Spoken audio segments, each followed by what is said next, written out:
Hello, and welcome to Best of Five, your weekly FGC talk show. I am not your fearless leader, Ilan Rashkovsky, and I am not the incredibly talented Purple Sharpie.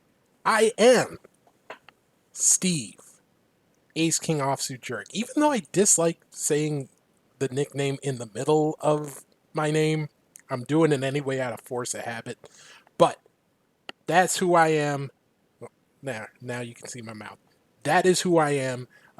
So, welcome. This is going to be a little different tonight. So, let me tell you what's going on for those of you who have lived under a rock or aren't in the United States right now. It's cold. It is very cold. Last week I talked about how Valentine's Day was going to be about 20 degrees below zero here. Basically, the entire middle of the United States is going through an unprecedented cold snap right now. We got as low as about 30 degrees below zero Fahrenheit, which is about 35 below Celsius. It's insanely cold.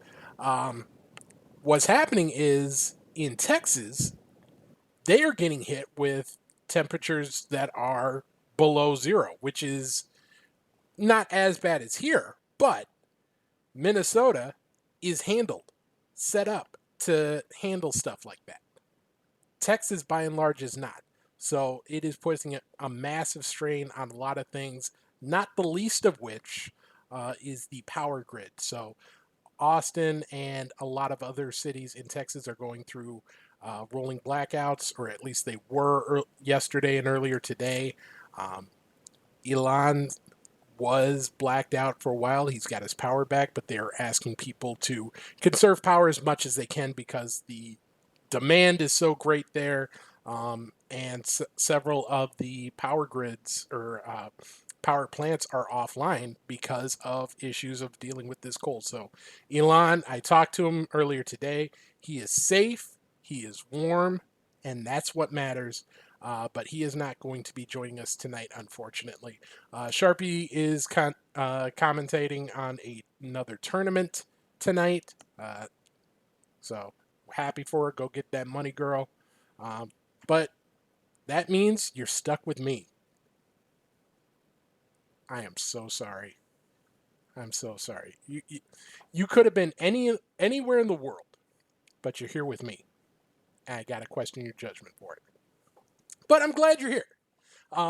We've got fighting games to talk about. It might be an abbreviated show. I don't know how long. I don't know where my mind's at right now. I don't know how this show's gonna go. It's gonna be up to you. It's gonna be up to me. We're gonna go through this journey together, chat. But tonight on the show, we are going to be talking about the big story, of course, the Street Fighter V Winter update. The reaction to that has been off the charts. I think people expected a little bit, and safe to say Capcom over-delivered compared to what most of us are thinking. At least that's the reaction I'm getting from our question of the day, which we'll get into later. We're also going to be talking about Guilty Gear. We saw some of the first people get early access to the beta, and we'll be talking about some of the reaction to that. But first, of course, we got to have a recap. That's what we do here. Actually, before we get into that, Jamuckers. I don't know. Where's the emphasis on that name? Which syllable? Is it the jam, the uck, or the ers? But either way, you have subscribed to us with Amazon Prime. Thank you for that. Any support you gives us helps keep the show going, helps make our show bigger and better. Which does remind me, I don't have access to the new tech that Alon does. He got the new software, the vMix software that has all the great transitions and all the cool stuff. I've got the old setup here, and it's up and running, and I'm happy for that. Right well, also subscribing to us with Prime. If you got a Prime subscription, you get a free subscription every month to a Twitch channel. If you want to use it on us, we greatly appreciate it. We love the support. If you don't want to use it on us, that's fine. I won't get mad. I'll cry a little, but only a little. God. Let's get to this recap, though, shall we? Oh, we got a hype train going. We got a hype train going. Woo, woo. Yeah, I'm doing this. It's because I'm old. At least relative to the FGC. I am an old man. But that's okay. Let's get into this recap, shall we? We had the playoffs for the Street Fighter League take place, or at least they aired this past Wednesday, and you had 4 teams fighting for 2 spots in the finals. It was a tough time for All In. They entered as the number 2 seed, and they basically on the winner's side of top 4, and they lost both matches in close ones. They fell 3-2 to Alpha 3 in that winner's final, and they fell to Nasser Esports, who came through both the losers semi and the losers final to get their place in the grand finale. So when that does take place, it will be Alpha 3 versus Nasser Esports. It's going to be a tough fight for Nasser. They have lost both of their regular season matchups to Alpha 3. The big man on that squad, of course, the team captain Punk, who reverse OCV'd Nasser in their first meeting. Second meeting was it's sort of like the equivalent of 2-0, but it was close, though, in tournament. All 3 matches were won by Alpha 3. All of them were 2-1 defeats. So they were all close, but they all went the same way. Can Nasser turn the tide in the finale? That remains to be seen. While we're doing that, I got some people to thank. Let me get back on the right shot. Doc Fugu. DOCFU blank blank. That's how you spell it. Have subscribed for 3 months in advance. Wow, thank you very much. Also to Etiality. I don't know how you pronounce some of these Twitch names. I'm sorry.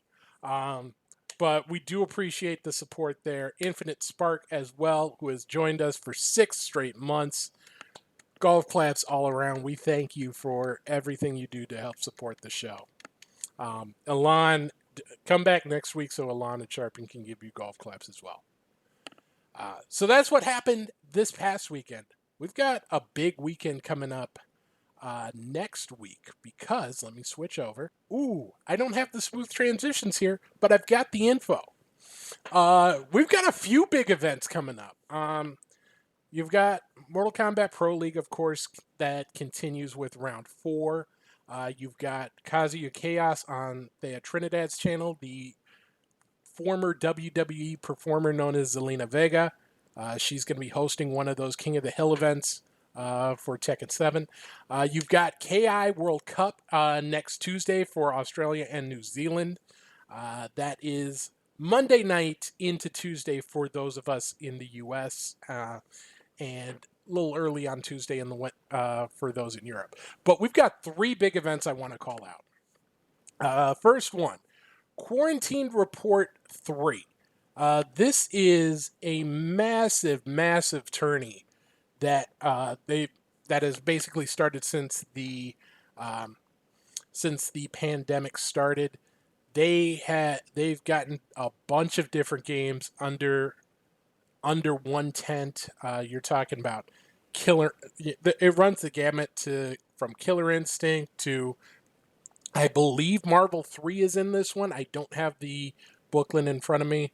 But you've got big games, you've got poverty games, whole bunch of games. Most of those streams are going to have their own channel in addition to the main quarterly report stream that I've linked here. So definitely give that a shout. There, you'll almost certainly have something that you'll enjoy Friday through Sunday. But you've got a couple other big events too. Uh, this was just announced. The Japanese fighting game publishers roundtable is coming back for a second round. Um, that's going to be simulcast on several different channels, including ArcSys, Bandai Namco, Capcom. Tekken Channel is going to have it on their YouTube. I believe it will hit Arika's YouTube later. So if you want to check it out, it will also be available through all of those archives as well. And the big one, the Capcom Pro Tour season final is taking place this weekend. This was supposed to be the offline event, but it is going down. And you know what? Let's go right into the contest. You know, I have this authority now because I'm the only person who needs to approve or deny it, and I'm approving. So I'm gonna run this contest. So let me pull up the match card. Here's what I want y'all to do.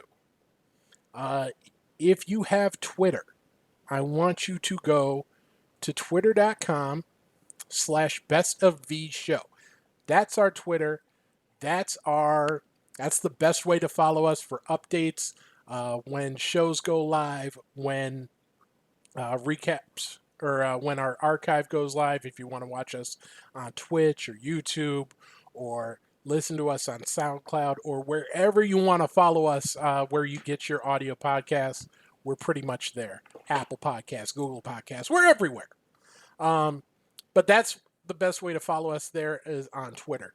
What I want y'all to do is let's go through these matches. We got 12 matches, and this is Jam Mucker is talking about Angry Bird versus Big Bird first round. This is not first round. These are just a series of exhibitions. So these will take place.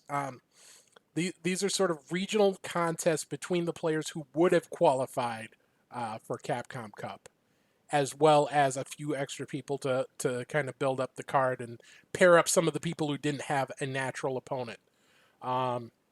So let's just go through this card. What I want y'all to do is I want you to tweet us your predictions at Best of V Show by, let's say, Saturday noon Central, before things start. Whoever gets the most right, I'll give a Season 5 pass to for Street Fighter 5. Or we'll give you another prize if you don't have Street Fighter 5. If there's a tie, I'll do a drawing via random.org among all the players who are tied for the win. So tweet us this is for the podcast listeners too, the YouTube listeners, as long as you get it in by Saturday. If you do it in Discord, sure. We have a Discord. I'll try and put that link on Twitter later. But yeah, just get the predictions to me by Saturday, and we'll get this in. So let's go over the fight card, because we've got some good ones. Day one, you've got Rumors versus Somniac in the Australian Classic. You got Jewa versus VX Bao. Should be a good run. South America, Picaro versus Jaleje. The European Classic, El Clasico, Luffy versus Phenom. Should be a fantastic one. You've got North America East, match number 1, DR Mandrake versus CJ Truth. And North America West, matchup 1, Nephew versus Samurai. That's day 1. Day 2, you've got some heavy hitters coming up. Some classic battles. Kaba versus Mena. Dominican versus Dominican. That is going to be a fun one. As is that EU Middle East matchup. Angry Bird versus Big Bird. That one will be fun. SKZ versus Cien. Takamura versus Infectious. Idom versus Smug, the NLBC Classic, and Daigo versus Gachikun. Another fantastic battle. So, what I want y'all to do, get on Twitter, get on Discord, somehow get those predictions to me by Saturday noon Central Time. 1 a.m. Eastern, or 1 p.m. Eastern, 10 a.m. Pacific. And if you get whoever gets the most right, or whoever wins the drawing out of those who are tied for the lead, guess what? We'll get you a premium, or a Street Fighter V premium pass. So I think I might have said character pass before and screwed up and said premium pass this time. Screw it. We're doing a premium pass. I have that authority now because it's just me. So that was our recap. Let's talk about some of the other things going on. I wanted to hit this up real quick. We've got a new character, yet another one for King of Fighters 15. Not so surprising. We're up to 5 now, so we might have 1 or 2 more before launch. But let's take a look at who this newcomer is going to be.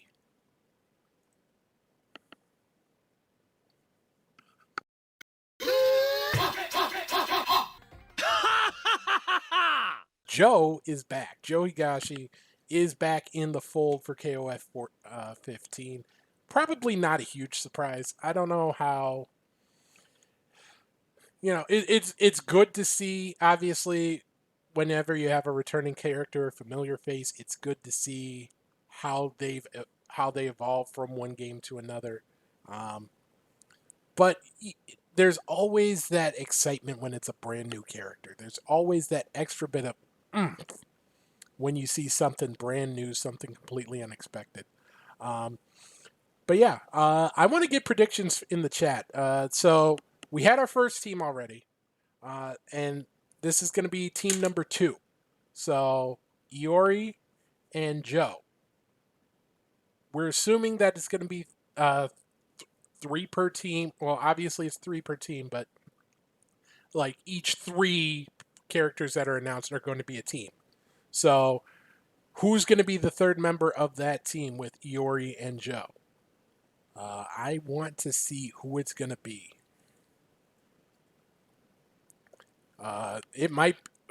Would it be Robert? Would it be Kyo? That would be interesting. Remember, last time out, it was Team Fatal Fury that Joe was a part of with Andy and Terry. So it's going to be obviously not going to be the case here. Grinning Only is going with Choi. Done and dusted. That is a lot of confidence. We will see. That will hit, we would assume, tomorrow. Maybe they might hold out until that roundtable. So let's talk about the roundtable. So this was announced earlier, late last week. There's going to be another fighting game developer, Japanese fighting game developer roundtable. This is going to be, we've got Capcom that's going to be there. We've got Bandai Namco is going to be there. Arika, SNK, ArcSys. What's interesting is this is the second one. The first one took place, I forget if it was in August or September. I believe it was August. So right around the time that EVO would be out. EVO would have happened. And you would have had a captive fighting game audience. Yeah, it was August. Thank you. Thank you, Q-Ball. But that's when you would have had a captive fighting game audience to bust out the new info for whatever game everyone's working on. Without that, you don't really have that big event where all eyes are on you if you're trying to reach an audience of fighting game fans. So it was great to see them create that with the first roundtable, and the discussions were pretty interesting. The second one is going to hit in mid-February, which is right around the time Evo Japan would have been, which again is when we would have had a large captive fighting game audience for these companies to make announcements. We know that ArcSys is going to have something to bring there. I don't know what else to expect. I'd expect a little bit about KOF, but it remains to be seen what else we'll have. But it's going to... How long this pandemic goes and how long we go without these big tentpole events like your Evos, like your combo breakers, your CEOs. You're going, if this continues for another 6 months, a year, this is probably going to be a regular thing. Because, if Eureka is going to announce something, that's cool. If, we'll probably mention it on the show, but if you're not necessarily seeking it out, it might be easy to miss. If ArcSys is about to announce something, cool. You'll have more people interested, but again, could be easy to miss if you're not actively following it. These sorts of events are a good way to get everybody to kind of come together and shine a spotlight on these particular announcements. So obviously, announcements aren't the only thing that are going to come. That's going to come up. I think the most interesting part for me is going to be who brings up rollback, because we remember it got brought up, and a couple of the developers said, "Yeah, we can, we're working on it. We don't know if it will do well." One, obviously, with the pandemic going on as long as it is, we know how online play is more important than it ever was, and it continues to be important. So that's an area you can't really go without addressing. And two, as we'll get into with the Guilty Gear beta, it appears that, there are ways to develop for Japanese developers to include rollback in these games and do it well. So now, if we're KOF 15, you can't not do rollback at this point. I don't feel. If French Bread is working on something, I don't think you can't not do rollback there. It's sort of like, it feels to me almost like almost like the Pro Tours war became, where not only is it important to do it, but it's also important to not be seen as not doing it, because now it's an expectation. Now that level of expectation is in the heads of players worldwide. So if you try and hey, we've got this great game, it's awesome, you can do so many things, our delay-based netcode is you're going to get shut down. There's going to be a large group of players who are just going to stop listening to you right there if they don't hear the word rollback. So it's unavoidable now. We can, before you could kind of get by. Now I think whenever Street Fighter 6 comes out, the expectation is going to be rollback. It's going to be rollback for pretty much every game of note going forward. And if you don't have that, it's going to be a very tough sell. So we'll see who does that. We'll see who makes the awkward jokes about Ono. We'll see if Ono pops up just to have fun, and it will be a very interesting if you're going from that to the Tekken or the Street Fighter finale. That's going to be a fun weekend of content. So, since we mentioned it, let's talk about the beta. So we did discuss that the beta for Guilty Gear is going to start very soon. However, ArcSys has given out some early access to the beta to a list of players all over the world, a list of significant figures, uh, players, content creators all over the map. I wish Blue was in the chat because they've got a list, or they assembled a list, Anime FGC, of people who did get it. But I do know off the top of my head, Jabali got it. Uh, the Sonic Fox got in. Li Joe, Dogura got in. Anime Illuminati, aka Giuna. Um, I've heard two sides to this about people getting at early access. Fanatical Milk mentions Kizzy K, Fenrich. I know Goichi got there as well.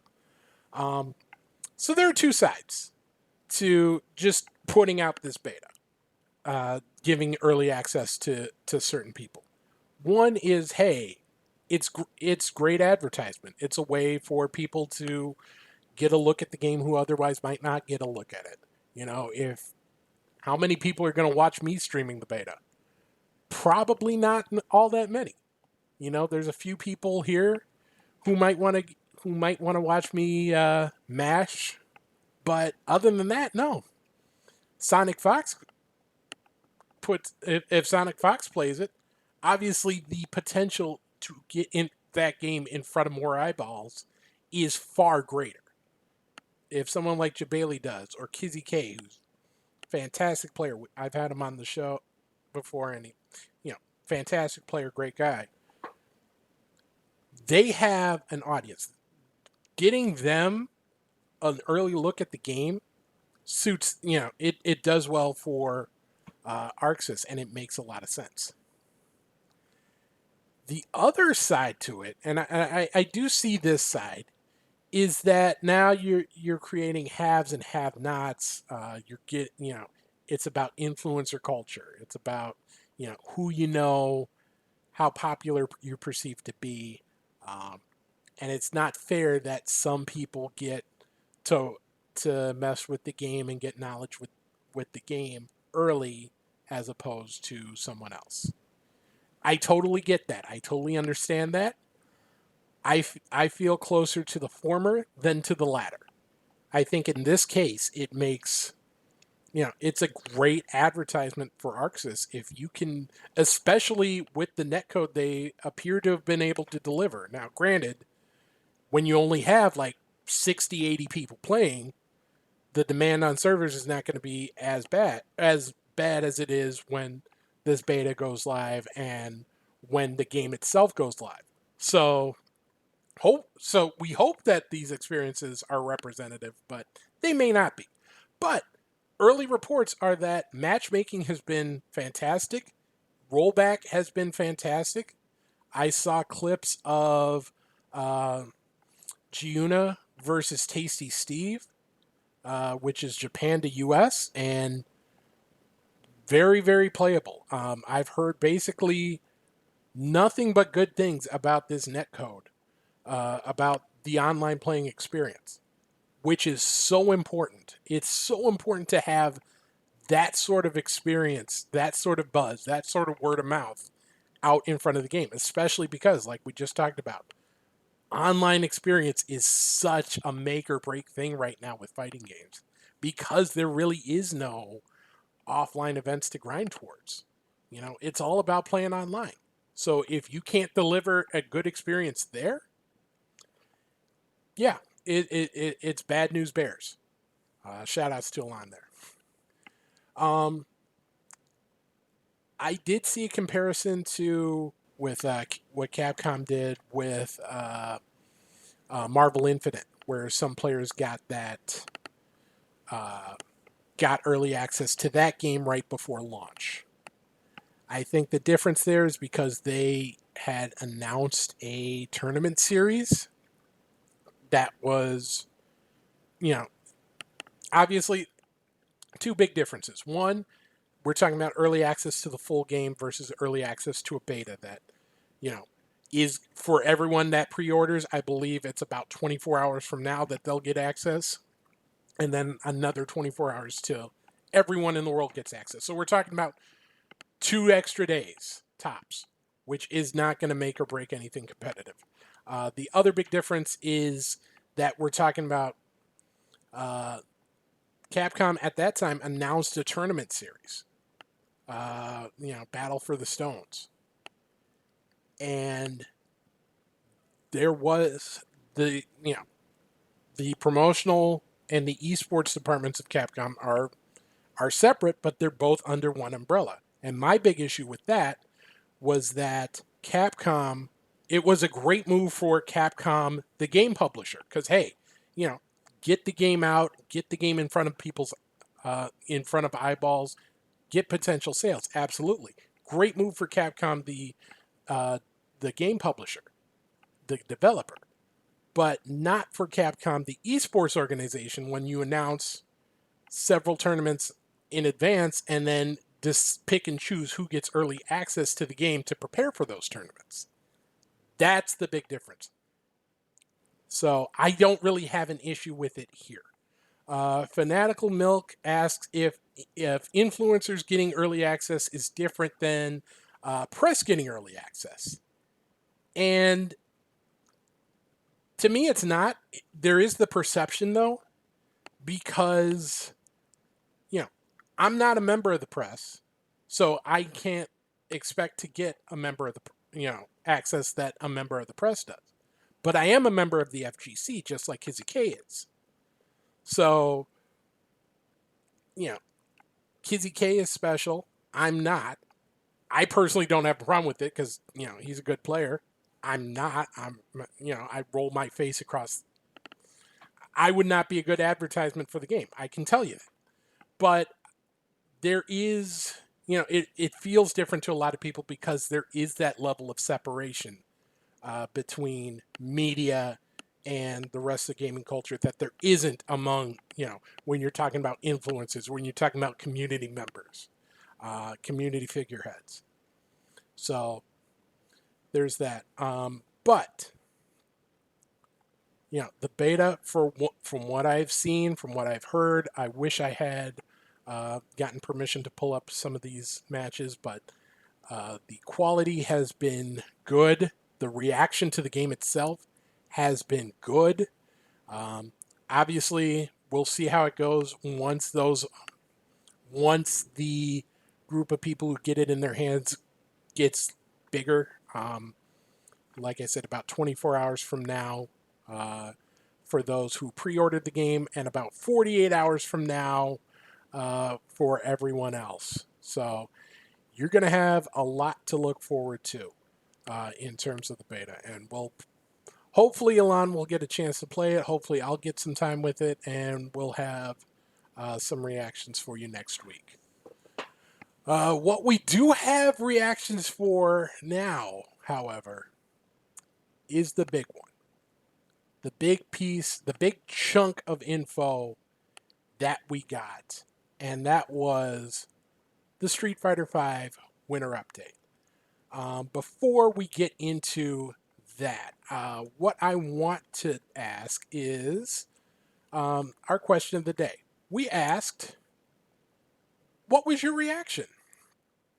What was your reaction to the question to the Street Fighter V Winter Update? Did you really like it? Did you kind of like it? Did you kind of dislike it? Did you really dislike it?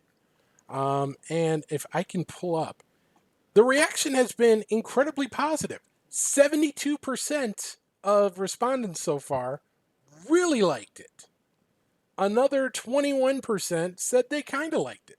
So 94%, nearly 94% of people really liked a piece of Street Fighter V news. That is something we have not seen. That is the type of reaction we're not used to, especially when it comes to Capcom, especially when it comes to Street Fighter V. Because there's always, some little fly in the ointment. And this is about a presentation where they really didn't mention netcode at all. We talked about how netcode, we hoped we heard something about netcode, and we didn't, and yet the response has been so overwhelmingly positive because they gave us so much stuff. So let's go to, let's check out what we have first. They talked about Rose at the beginning. And let me mute this so I don't get copyright strike.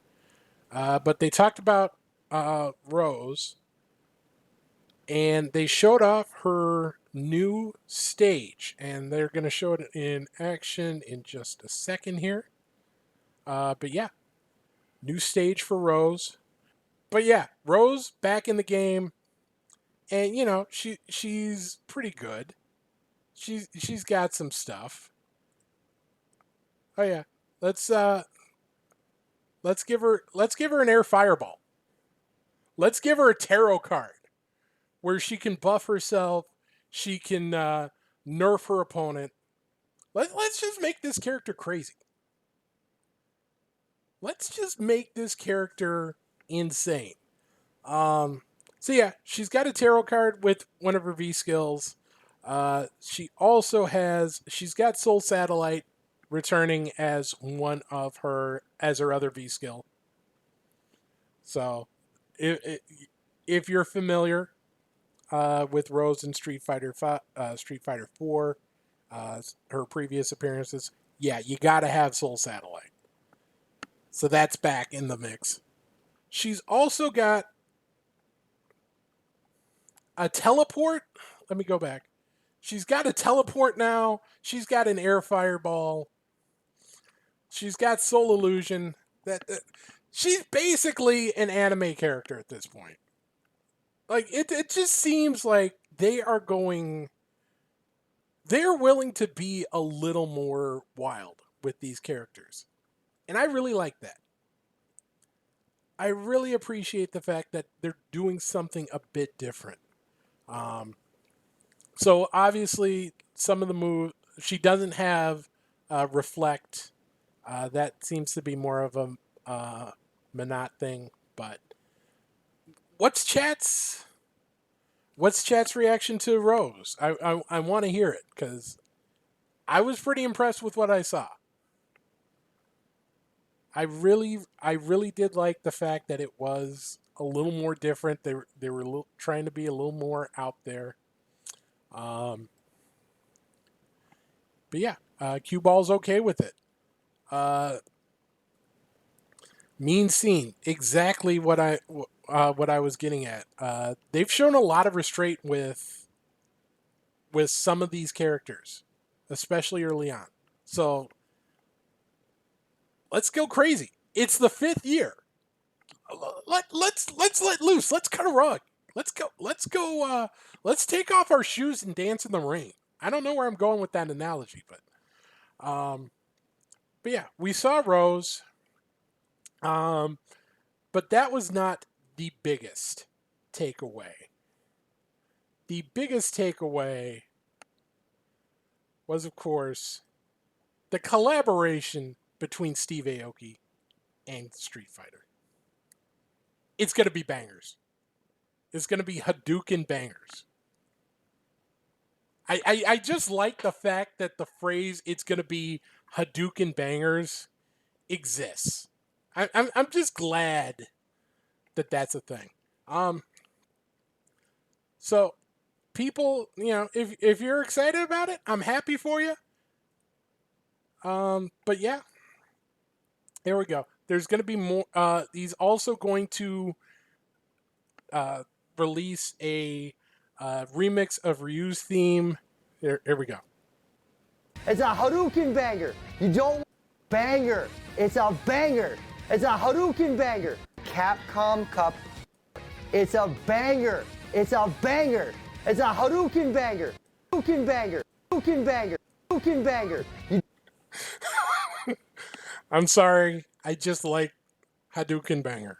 I really do.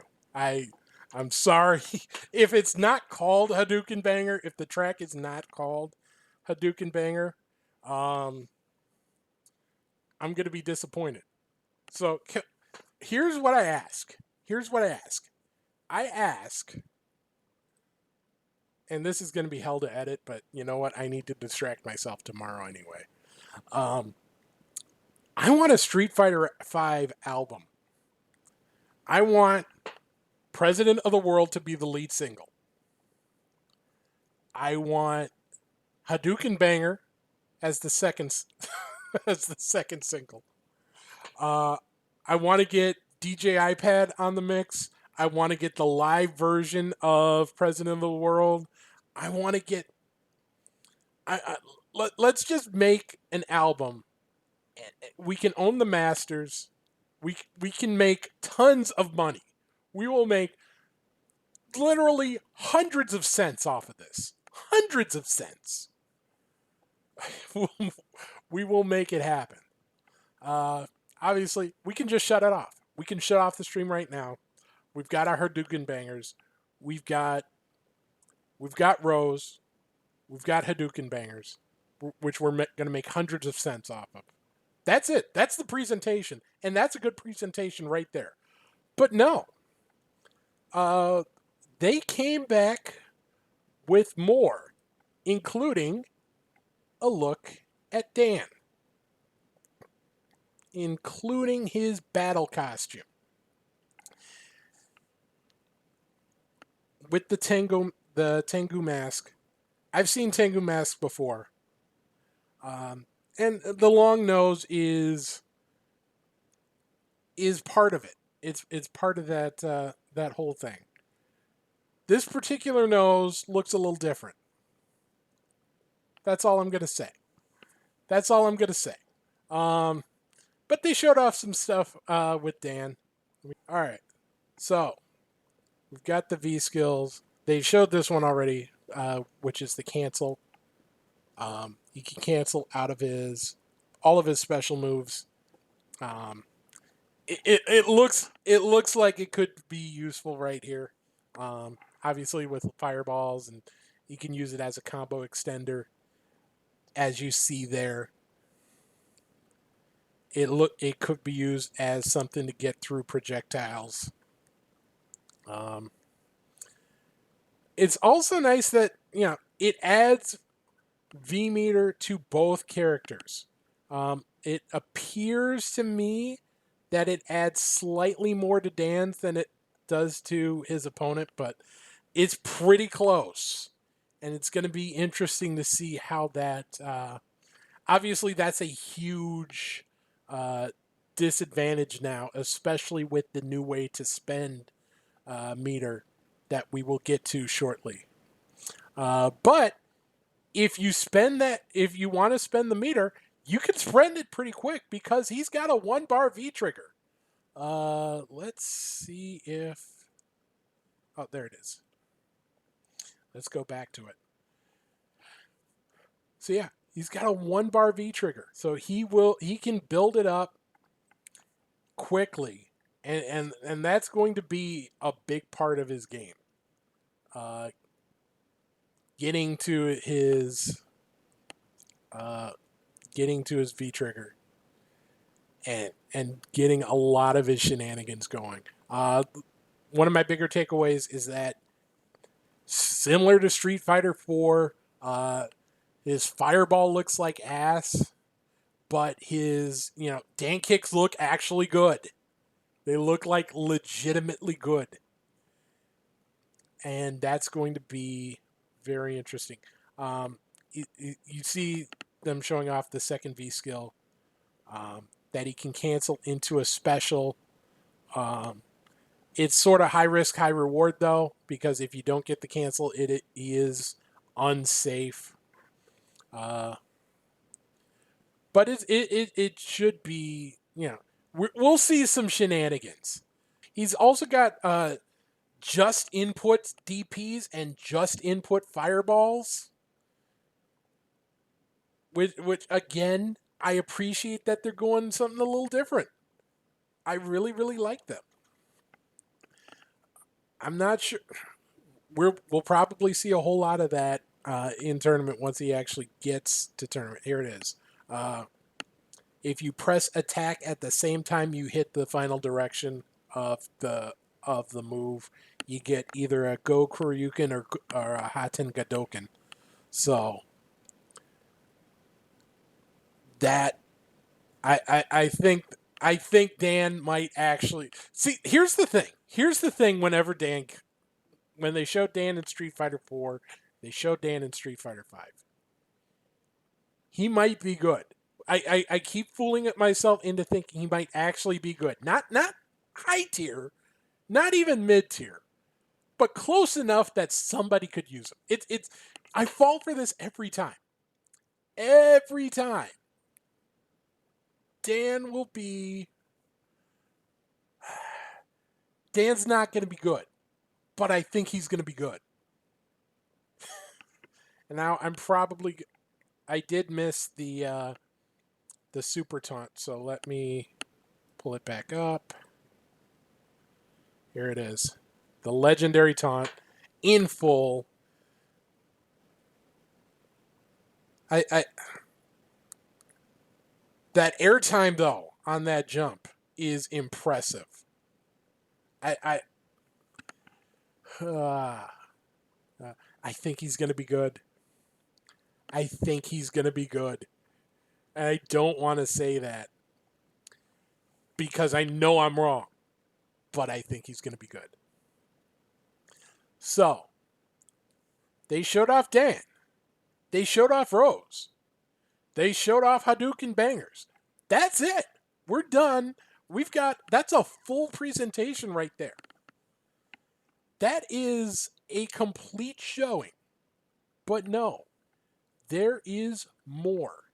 And this is the one that I think breaks. It's the one that's got everyone talking. And that is the new mechanic. They promised a new mechanic. We talked about it last week. We thought it was going to be, perhaps a new. I was hoping for a new meter. It ended up not being a new meter, just a new way to spend the meter. But oh man, it's something that's going to change the game. And it is V-Shift. This is a new defensive mechanic for the game. It is a one bar of V meter to get an invincible backdash. So not only is Rose back, but you get invincible backdashes back. Luffy is feasting right now. But yeah, you can use that to escape pressure. Unlike V reversals, you don't have to be being hit. With V reversals, you can only do it while you're being hit, while you're blocking. You can activate this at any time. You're invincible to throws, projectiles. There's also a slow-mo mechanic for when it's about to hit or when the move would have hit had it not been V reversal, which I think is, gameplay wise is nice, but visually speaking, I think they're taking a page out of Tekken 7's playbook, and it's not a bad one to take. There's also this new option called the V-Shift break, where you can follow up a V-Shift with an attack, and you're seeing some of these attacks and the range they have. This is going to be nuts. This is honestly going to be nuts. You see some of the examples they show here. Like, I think even if you didn't have... you obviously need to rebalance the game to deal with this. Let me go. And you see some of the other characters. Obviously, you need to rebalance the game when you have something as huge as this coming in. But even if... Yeah, this is going to be nutty. We're going to see some nasty, nasty setups. Like that. That right there is insane to me.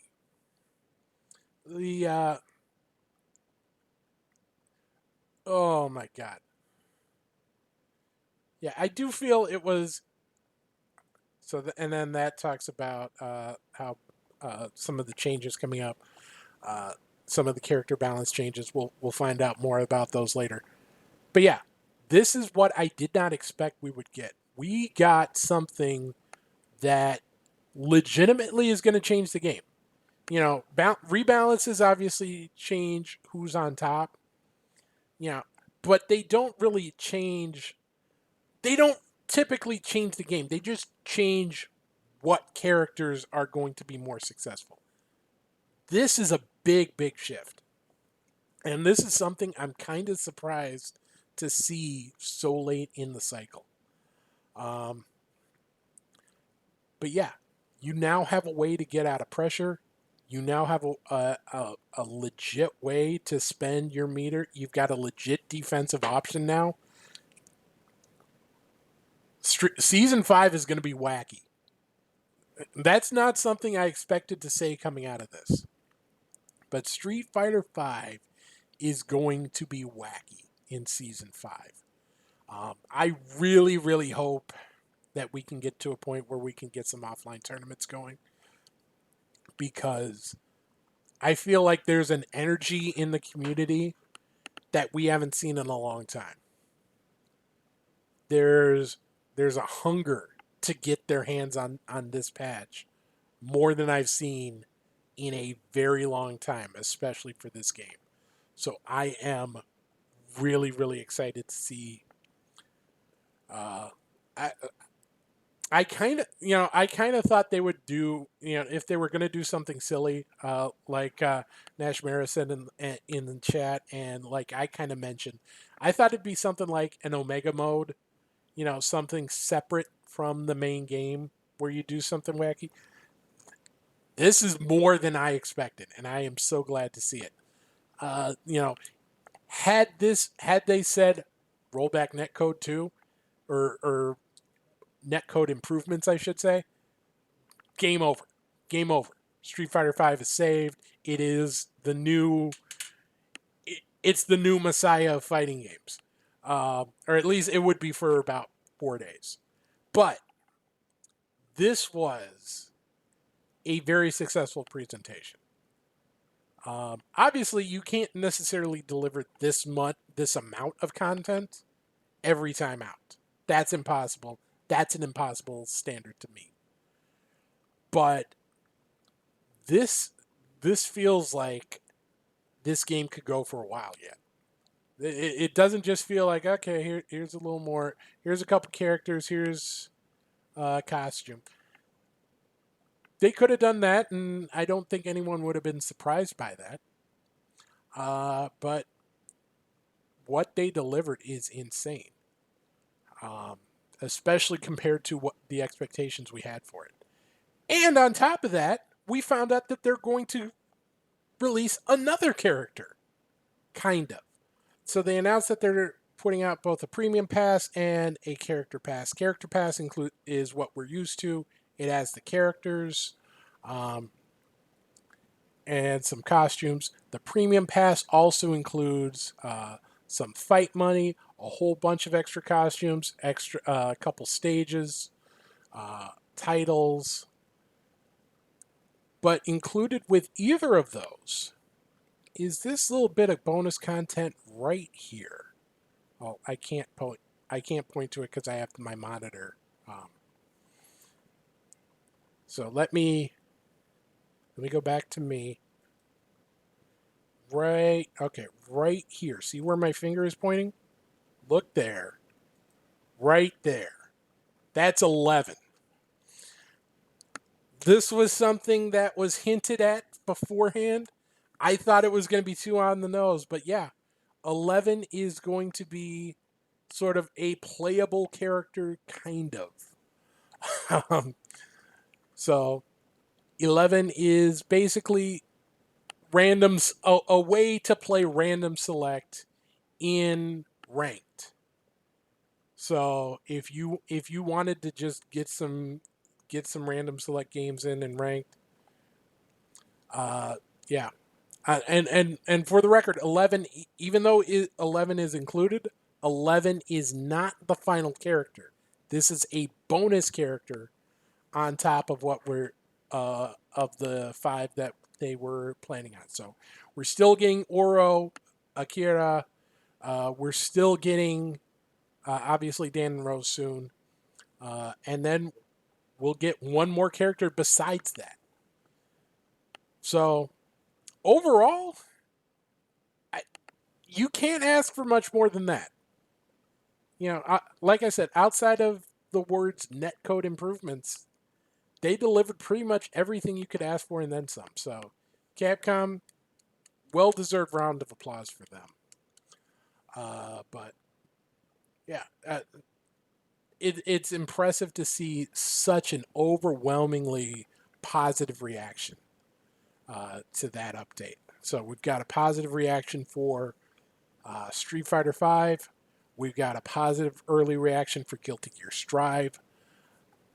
Feels like a great week to be a fighting game fan. And I think that's a good place to end it. So, oh yeah, I got to do a Bestie of the Week. Bestie of the Week is me because I put this show together on my own. Without Elon's help, without Sharpie's help, this was 100% Steve. And I'm sorry you had to put up with my annoying voice for a full hour. But yeah, I'm the MVP. I'm the MVP. I'll say it right now. I'm the MVP of this week's show. I'm also the least valuable player of this week's show. But either way, I'm the player of this week's show. So, Steve, yes, Steve, you're our Bestie of the Week. Thanks, Steve. You're welcome, Steve. For all of us at Best of 5, this is, and by all of us, I mean me, Steve, Ace King Offsuit Jurek. On behalf of Alon, who is hopefully staying warm, on behalf of Sharpie, who is hopefully taking care of her voice, thank you to everyone who joined us this week. It's a little shorter than usual because, just me. We don't really have the conversation that we are known for, but we should have that next week. Stay warm, everyone. Thank you for joining us. We will see you next week, and good night, Canada. Oh, hold on. Try that again. Good night, Canada.